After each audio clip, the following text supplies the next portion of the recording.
Basically, it's James 12. We're just gonna start from 12. It says, "Blessed is the man who remains steadfast under trial, for when he has stood the test, he will receive the crown of life." This is ESV version, by the way. Trial, for he has stood the test, he will receive the crown of life which God has promised to those who love him. Let no one say when he is tempted, "I am being tempted by God." We never be tempted by God. I feel like we be tested by God. You know what I mean? That's a whole big debate. Like, oh, God don't test us and things like that. But throughout the Bible, it says, probably like the English translation says test. I don't know if the Greek or Hebrews. Please don't crucify me in the comments, but I know y'all will. So a lot of people just are ignorant. You know, I'm ignorant right now because I don't know what yeah, so tested, like I feel like God tests us, you know, to see like what we're made of. Are we gonna fall? Are we gonna falter? Even though he knows we don't know. So he tests our heart, he tests our motive. But Satan, which you may call it, he tempts. Like God does not tempt. God would never do that. You know what I mean? He won't do that because he's a holy and just God. Why would he tempt you? That's like holding candy and that's evil. God is not evil. He tests though to see like, okay, you prayed this and you said it, but are you really gonna live it? So I am being tempted by God, for God cannot be tempted with evil. Oh wow, with evil, and he himself tempts no one. Oh wow. But each person is tempted when he is lured and enticed by his own desires, then desires when it has conceived, gives birth to sin, and sin when it is fully grown brings forth death. You know? So that's basically saying,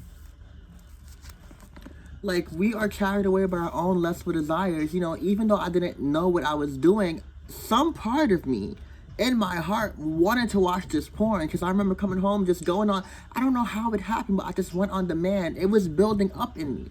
I wanted to watch it. Probably the images of what I've seen before, which was also sin, you know, was just playing in my head, and I was just like, let me go watch it. So yeah, so I was tempted. I started watching porn and things like that, and James 4 was a good verse to, like, you know, break it down. We are carried away by our own desires, and when and it's okay to have temptations. It's okay to have urges, but it's what you do with those temptations and urges that count and hold you accountable for when God comes. I can want, like, right now, like, I'm still being tempted by homosexuality in terms of looking at men and lusting at men and, you know, feeling like, you know, I like feeling like, oh my God, I want to have sex with them. You know what I mean? The devil has been tempting me with sexual dreams, but he has stopped lately. I hope y'all listening to this, y'all dirty, stinking devils, and y'all, I hope he listening, because I'm not scared of him. I have the authority.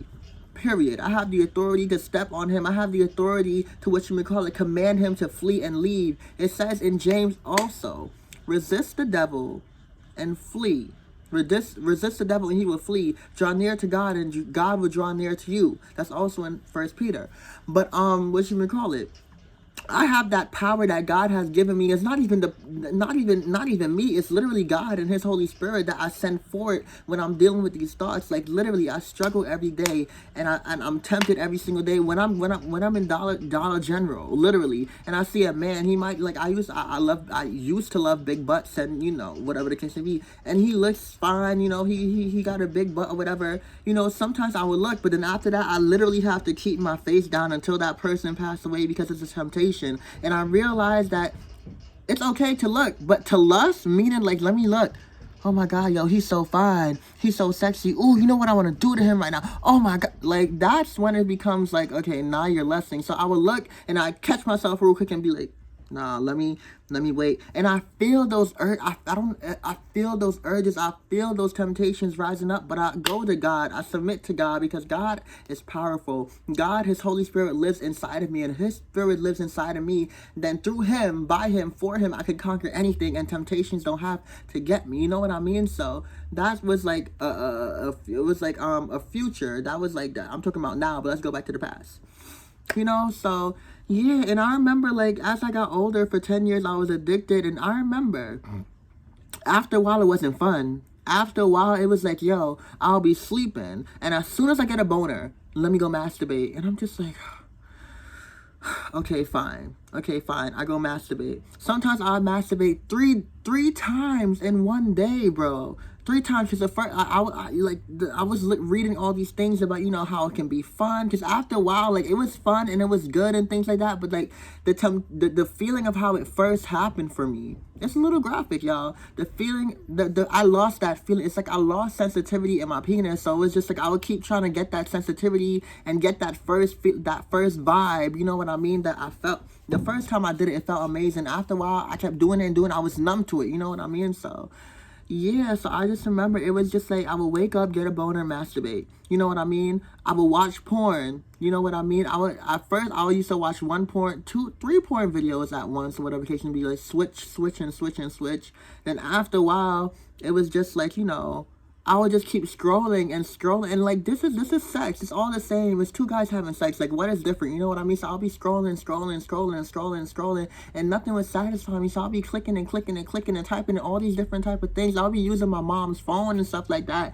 And I got caught so many times watching porn, and my mom would just be like, "Yo, Rashid, are you gay?" I'm like, you know what I mean? Like, it was never like, "Oh, let me get you some help." It was just like, "Oh, Rashid," like, I never felt comfortable talking to my mom or anybody in my family just because I grew up in a West Indian household, and these things are like bleak to them. You know what I mean? It's just like, oh, well, it's either I beat you or I yell at you or whatever the case may be. I just don't understand. So I grew up watching porn and having these addictions and having these urges and having these struggles, but I never felt comfortable to talk to my mom or my brother because of, like, first of all, because of my whole homosexuality past or whatever. It was like my brother shunned me away. My mom didn't know what to do with me. My dad, he got deported. So I literally grew up by myself. I grew up, as you can see my testimony, I just grew up in a house where I felt very misunderstood, and I just dealt with all these things by myself. You know what I mean? So yeah, so I just remember, like, my mom was like, "Rashid, are you gay? You know what I mean? Like, you can't be watching this, da da da da." And I remember I would introduce, aside from that, I would introduce all my straight friends to porn. And I remember I used to live on the strip,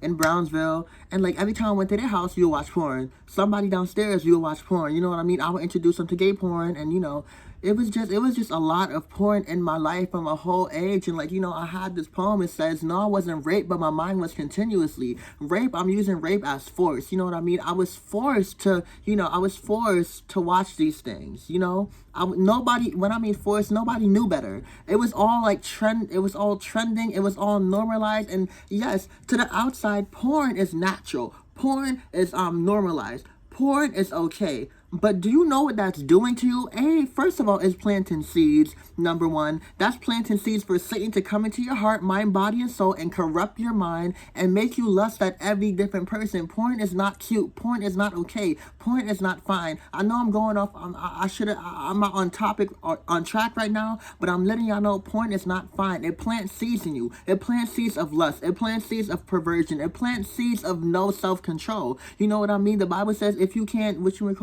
if you can't control yourself, you might as well get married. But what if God doesn't want you to get married? What are you supposed to do? And the fruit of the Spirit is self-control. So what are you trying to say? God is a liar? If you burn with lust, you might as well get married. Control yourself, bruh. For real.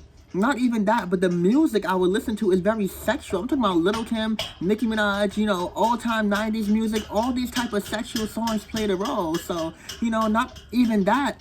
But, it plants seeds, it plants seeds in a lot of things, but also masturbation, doing that every single day, it's an addiction. You get tired of that. I remember, like, literally, I'm on the train, and I'm just like, yo, it's like people that smoke cigarettes, they need their cigarette. They need their nicotine. It's that deep. An addiction is that deep. It's a stronghold. It's that deep. It's bondage. It's that deep. It's that deep. I remember I'm on the train going to school. I'm just like, oh, yo, I gotta masturbate. I would get hard from a picture. I would get hard from a scene. I would get hard from a touch. I would get hard from a moan. Sorry guys if that was graphic. It's real. I would get hard from every single thing. And I would just masturbate. And every time I release, it never felt good. Like, bro, every time I masturbated, it never felt good after a while. Like, I honestly, it was just like, it was bondage and a stronghold that I kept doing it even if I didn't want to do it. You know what I mean? So as time going on, we into high school, and in my high school, everything was just normalized. LGBT, sex, weed, drugs, alcohol, popping your coolie bones, twerking, all those things are idolized. You know what I mean? So it went from me masturbating, right, to introducing to porn. It went from me being introduced to porn from me masturbating to me. Backtrack. I used to, like, after a while, I used to be in gay group chats. So I wanted to get fulfilled. Like, I wanted to have sex with men. You know what I mean? Like, I wanted, like, I had like this perversion over me. I would have sex with, I would pleasure myself with, carrots and cucumbers, bananas, whatever I could find. I would basically, like, use those things in my body for, like, like a penis, and it's graphic and things like that. And I have a past, you know what I mean? But this is freeing, you know what I mean? God has given me grace, and God has given me mercy, and God has forgiven me, so I can tell somebody. First, not only does it plant seeds and it's stronghold, bondage, and all these things, but also it causes perversion. Why am I having sex with cucumbers and bananas and pens and markers and my fingers? You know what I mean? Like, why am I having sex with all these type of things? You know what I mean? And that's what I was doing. You know what I mean? Because I wanted sex so bad. It went from me just watching it to masturbating, this and third. From now, I really want to do this. Like, really, like, let's have sex. You know what I mean? Let me give you a blowjob. Let me give you a hand job. Let me do all these things. But in doing all those things, first of all, I just wanted temporary. I just wanted satisfaction. I just wanted somebody to love me. I just wanted to be on the bed and choke down, and so I just wanted to be these things. I would watch porn videos, and now I want to act it out. You know what I mean? And I would do it a lot of times when I was hungry, and when I was bored, and when I was alone in the house and things like that. Or sometimes I would just do it for fun, and it was just like, I'm doing all these things. I'm gonna keep saying this. I keep doing all these things, but low-key, it never satisfied me. It satisfied me for a moment. Then after the moment was done, after the pleasure has gone away, I'm over here like, yo, like, why? Like, I feel so disgusted. I feel so dirty. Why am I doing this? Like, what? Like, what's really the point? Literally, this is how I would talk to myself. And sometimes when I thought I could fight it, I'd be like, yo, I'd be talking to myself, talking to the demons. So, Rashid, yo, like, you're not gonna do it. You're not gonna do it. You're stronger than this. 5 minutes go by, I'm in the bathroom. And I'm in the moment, I'm moaning, I'm groaning, I'm touching myself. I'm over here like, yes, watching these porn videos, just getting off to it. Then after a while, I'm in the bathroom like this, like, literally, like,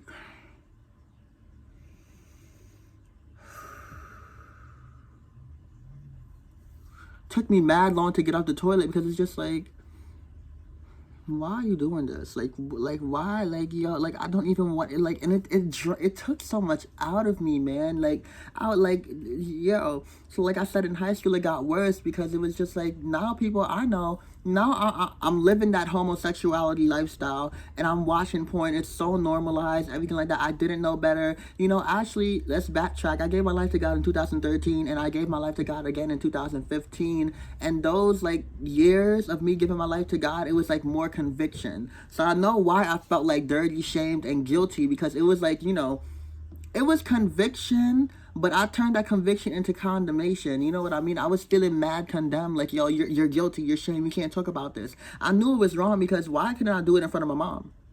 Why can't I just pop out my penis and do it in front of the class? Why can't I just do it on the train? No, because something about it was wrong. You know what I mean? I got caught a couple of times, and my mom was just like, oh, Rashid, don't do it. It's wrong for you. It's going to mess up your insides, and, you shouldn't be doing that. I'm just like, okay, like, I didn't know what that meant. I didn't know what that meant or anything like that, right? But anyways, yeah, so high school just came, and I was just getting mad freaky, and I was getting frisky, and I was just, I really didn't have a lot of sex per se, but I was doing a lot of, I had threesomes, I had sex toys, I had the fleshlights, I had the dildos, I had the cucumbers and carrots when I didn't have anything else. Sometimes it would be like literal, it's just as real and graphic, it's raw, bottles and things like that. I'll be playing with other boys, penises, and they'd be doing it onto me. And now looking back, it's just like, wow, like, the spirit of perversion and the spirit of homosexuality and the spirit of lust, like, you see what lust can do. It starts as a little, it starts as a little temptation, and then it grows, and it bursts into sin, and it grows. You know what I mean? It just starts off 1, 2, 3. But after a while, it's just like, no, like, this is real deep, it's dangerous, and it's so normal it's not normal. It's not normal. You know what I mean? We're going to read a verse. It's not normal. This is what Colossians say. It's not normal. Porn is not normal. Sex is not how sex is presented in this world is not normal. Sex is supposed to be between a man and a woman, number one. It's meant to give God glory, number two. And sex is a real covenant that you're actually committed not only to your partner but to God.